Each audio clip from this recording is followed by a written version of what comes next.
Hey, pretty bird. Say good morning, everybody. Say, yeah. Let's hear your seagull. Do your seagull talk. Let's hear you sound like a seagull.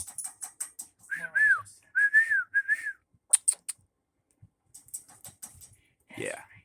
I've had this guy since I was 4 or 5 years old, and I'm 36. So he's my last childhood buddy. I've had I've had this best friend forever. I love you. Yes, I do.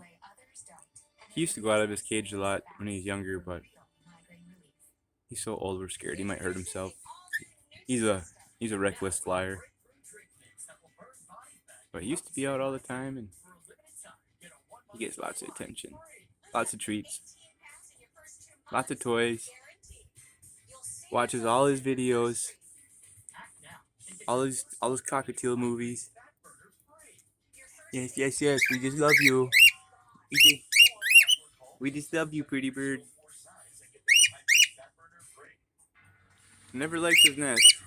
He likes to just kind of sit down and make his little spot. He had a woman for a while, Sweetie Bird, a female cockatiel we had, but she passed away a few years